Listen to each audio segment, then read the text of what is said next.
Okay, hey Damien, I'm gonna show you just what I did with your server here. Just futzed around a little bit. So if we go to the top level catalog, it looks like it did before, um, except that when we click on this Delaware Inland Bays here, I made a little test catalog, and actually that catalog, if we go look over here in the threads area. I just made this little guy dib XML.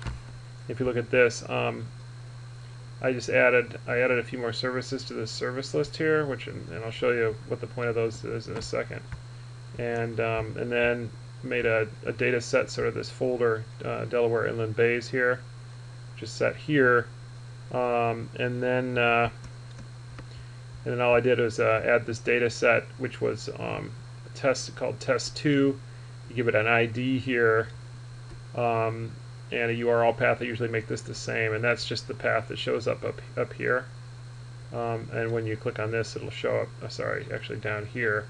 I click this, you'll see that the URL here is dib test2. So that's what's being set in that right here. Okay, so that's just how the user is going to access it. And an ID just has to be something unique, and I always just leave it to be the same thing as the URL path to make sure it's unique. So then all I did here was I pointed to that one particular file we were looking at before. But because this is not a dynamic catalog, because it's a static catalog, we can start doing things like I gave a missing value for the water depth or temperature and salinity, so that the land will be masked out because the version you're using didn't use NANS. And then I just set an ocean time value here to be something other than 1968. You could change this to the proper time. Anyway, and then actually, so I set up the manager application.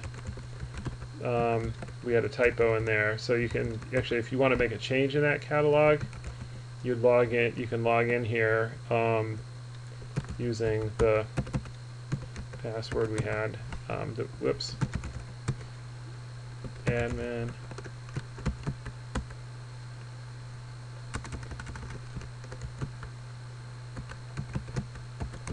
There we go. Finally, I typed it correctly. You can go down here and to the bottom and just reload threads instead of doing that, restarting Tomcat and everything.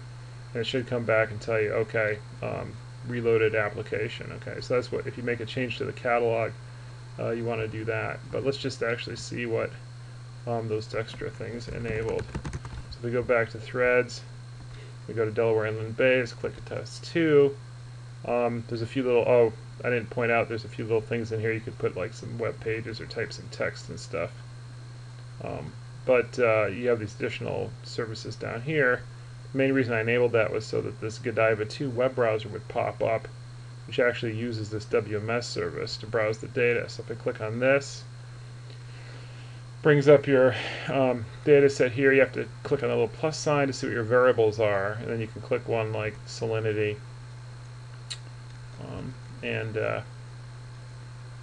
there's the salinity, okay, and for this particular date and time. Okay, so I can do things like I can set that to be like the first frame, then I could go to the last frame and set that to be the last frame, and then it says create animation, so I can click on that little thing and it asks me how many frames I want. And it takes a little while to do that, but you know, loads up each frame. It's doing a WMS queries, and then here's the little animation of the salinity going back and forth. And then if you want to be fancy, you can open that animation in Google Earth. I'm not going to do that right here, but you know, you can go back. You can actually choose a different depth, so we could look at like the bottom. So this is just sigma levels, but we could look at like the bottom salinity. Probably doesn't look too much different in this case. But you can also do something that's kind of cool, which is actually, once you have this animation, if you click on a spot, you can, there's a little tab that comes up that says create time series plot. You can click that, and you get a little time series of the salinity at that location. So anyway, it gives you an idea of some of the stuff you can do.